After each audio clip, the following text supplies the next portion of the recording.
You have been given two polynomials.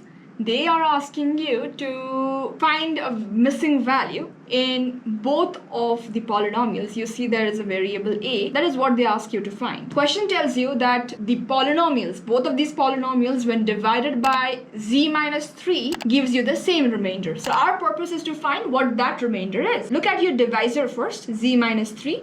It can be made 0 by simply plugging in the value of z as 3, correct? So when I plug in z as 3, that 3 is the 0 of this polynomial. So what do? Is I have two polynomials in the question. I'll call the first one as px, not x. I think it is in terms of z, so we'll call it pz, okay? So az cube plus 4z squared plus 3z minus 4. In this polynomial, if you want to find the remainder, then you know by remainder theorem, we plug in the 0 of the divisor polynomial.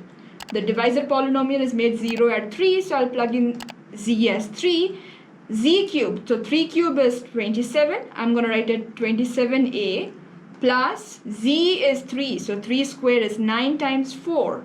Is 36. 3 times 3 is 9 minus 4. So what is the remainder? 36 plus 9 is 45 minus 4 is 41. So I'll get 41. Okay, that is the remainder. That is the remainder in the case of the first polynomial. Similarly, let me call the other polynomial as qz. If I'll call that, the polynomial given to you is z cube minus 4z plus a. Now I'll plug in, because we are dividing both polynomials by the same divisor. The divisor is z minus 3. I plug in the 0 of that polynomial. So z is 3.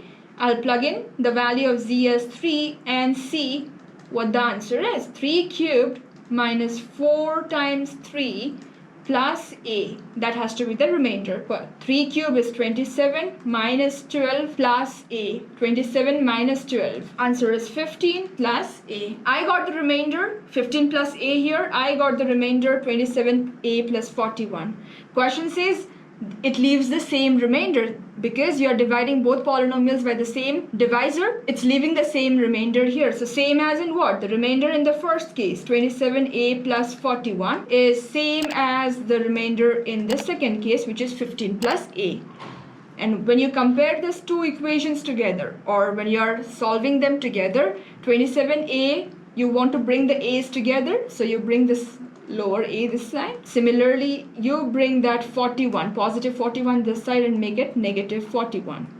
27 minus 1 is 26. 26a equals to negative 15 subtracted from 41 is how much? 26. 26 plus 10 is 36 plus 5, 41. 26a equals to minus 26. You divide both sides by 26. You get the answer a equals to minus 1. This is the technique when you have been given two polynomials and one divisor and still something is missing in the question. This is how we exactly do it. And this kind of question is very common. Okay? This is something easy to understand.